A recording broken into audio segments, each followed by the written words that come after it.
Hello everyone and welcome to Loch Ness Knitting, and this is the first of our creative coffee breaks, and this morning we're very pleased to welcome Carol, who is a ceramic artist who is based in Scotland. But before I try and tell everyone what you do, Carol, why don't you introduce yourself and tell us what you do? Okay, hi, good morning Dwynwen. It's lovely to be part of this.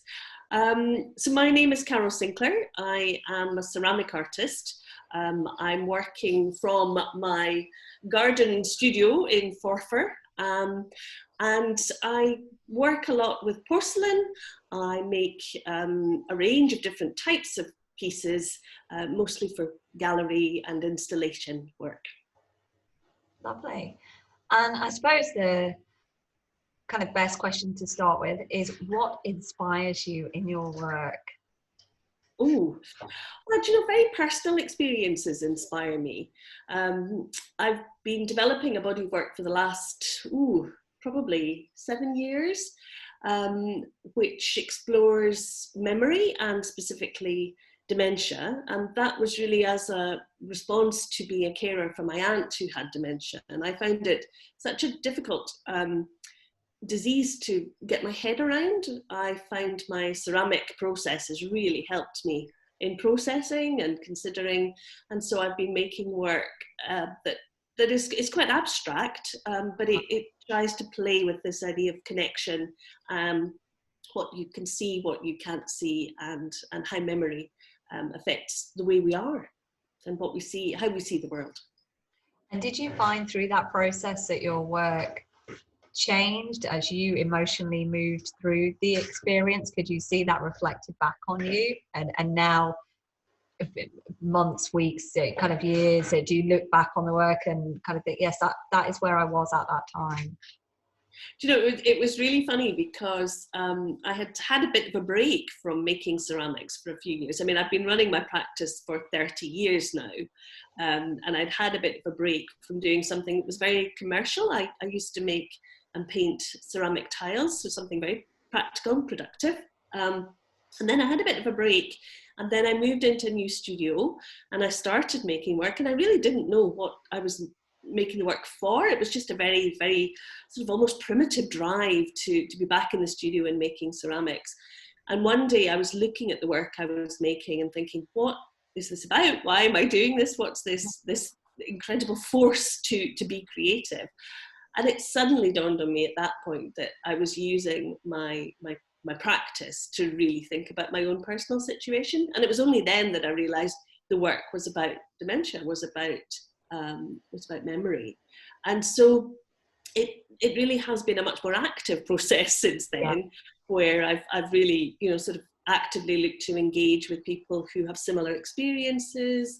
I've worked a lot with other carers, and I use my work to really stimulate conversation, rather than it being that sort of products for sale. It's about pieces that I want to exhibit and then stimulate a conversation around it.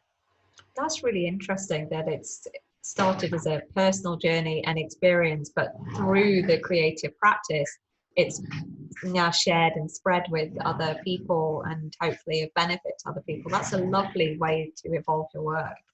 Yeah, thank you. Well, I think because I realised, that day when I was in the studio and looking at what I'd been producing, and I'd realised how therapeutic, how helpful my making process had been for me, that I really wanted to share that, because I understood how difficult these situations are when you're caring for someone with a really difficult situation. And dementia is very difficult to deal with, because you don't know who you're going to get that day. You don't know quite how the disease is going to affect the person you care for.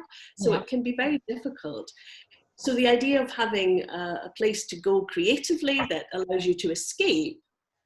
But the crazy thing about making is it allows you to escape while simultaneously helping you actually think through the issue that you're dealing with.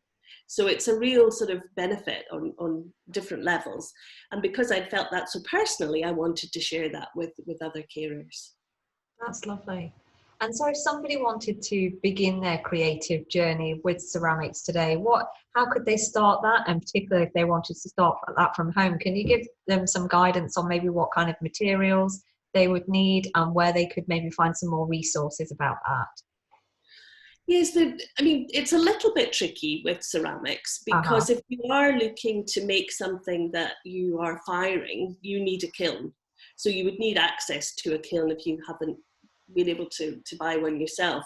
There are air hardening clays available, and people may be familiar with Fimo, which is a very popular one for making smaller pieces. Sometimes it's used in making jewellery, and it comes in a huge range of colours, and it's a little bit like plasticine. I think, to be fair, I've never used it, but I think you put it in the oven to sort of bake it, to set it. But if you are wanting to play with something that is, you know, about creating shapes the way you do with ceramic, that might be a really good way to get started. And the air drying clay is, again, it's a sort of hybrid. It's not a proper clay in that it won't give you a very sort of robust and waterproof finish, but you can varnish it and you can use it decoratively. And that's available, I think, from a lot of art shops. They do air drying clay, but specialist clay suppliers also supply. So there are suppliers such as Pot Clays, Pottery Crafts, and Scarva is one I use. So there's lots. If you did a search online, I think you would find air drying clay very easily. So that would be a good way to start with the idea of shapes and constructions and just the feel of clay. Absolutely, yes. It's because it's a very tactile experience, and learning to work with clay is very much about your brain and your hands beginning to remember just what to do to get a particular effect or a particular shape. Working with clay is very much about learning what it does at different stages of drying out. So a very, very wet clay will do something quite different to a clay that is a bit drier. So it's a little bit like baking. It's a little bit like learning how to make the best pastry. You learn partly with your active thought, but partly just with your hands, learning to touch and feel and understand. And I think it's the same when we start all crafts, that we need to be at ease with the idea of just exploring, playing and experimenting. And it's okay to make mistakes. We're not going to be perfect the first time we try and create something. Absolutely. I think the fun is really just seeing what happens and going with it, because I know even 30 years on, I still love that experimentation, trying new things and suddenly being surprised by what transpires. That's the most addictive part of it. Once you start with clay, it sort of claims you and won't let you go again. So be warned, if you are starting, this is the beginning of something that will will keep you busy for a long time. Well, that's a nice point to end on. Warnings for the future. Beware of clay. Yeah, beware of clay.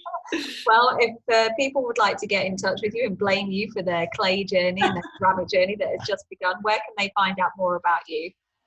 Well, I've got a couple of different routes. I have an Instagram account, which is Carol Sinclair Wilson, and I have my own website, and people can message me. I would love to hear from people if they have journeys that they're going on and want some I don't know, some guidance, or even just to give me some feedback. But my website is carolsinclairceramics.co.uk. That's lovely. Thank you so much for joining us for our creative coffee break today, and have a lovely day. Thank you. Cheers.